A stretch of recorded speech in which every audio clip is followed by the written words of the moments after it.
దాంట్లో మొత్తం స్టేట్ మొత్తంలో మహారాష్ట్ర బార్డర్, కర్ణాటక బార్డర్ వాళ్ళు మాకు ఇండివిజన్ ఇస్తున్నారు. అన్న బెల్ట్ షాపులకు బయటి రాష్ట్రాల నుండి వస్తుంది. ఈ బెల్ట్ షాపుల వల్ల గవర్నమెంట్ రెవెన్యూ కూడా పోతుంది, ఆలోచించట్లేదని మా దృష్టికి చెప్పారు.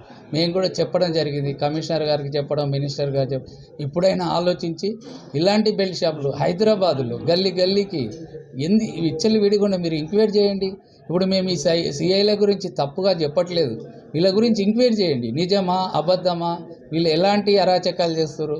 ఈరోజు ఆయనకు పనిష్మెంట్ అయింది, ఇలాంటి పనిష్మెంట్లే జరుగుతాయి. మరి అధికారులు వాళ్ళకు కలం ఉంది కదా అని చెప్పేసి వాళ్ళ ఇష్టం వచ్చినప్పుడు వాళ్ళ అధికారాన్ని వాళ్ళకి ఎట్లా అంటే లైసెన్సులు అనే వాల్యూ లేకుండా బ్లాక్మెయిల్ చేస్తూ ఎక్సైజ్ అధికారులు ఈ విధంగా చేస్తున్నారు. కాబట్టి ఎప్పుడైనా మార్పు రావాలని మరీ కోరుకుంటున్నాం.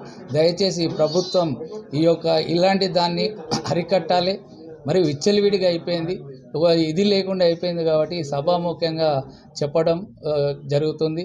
ఈ తొందరలో మరి ఈ ఎక్సైజ్ మినిస్టర్ గారి, ఎక్సైజ్ కమిషనర్ గారికి, మరి సీఎం దృష్టి రేవంత్ రెడ్డి గారికి కూడా ఈ సభాముఖ్యంగా వారికి నమస్కారాలు తెలియజేస్తూ ఇప్పుడైనా ఈ వ్యవస్థను మార్పు చెందాలని, ముందు ఇలా జరగకుండా చేయాలని మనస్ఫూర్తిగా కోరుకుంటున్నాం.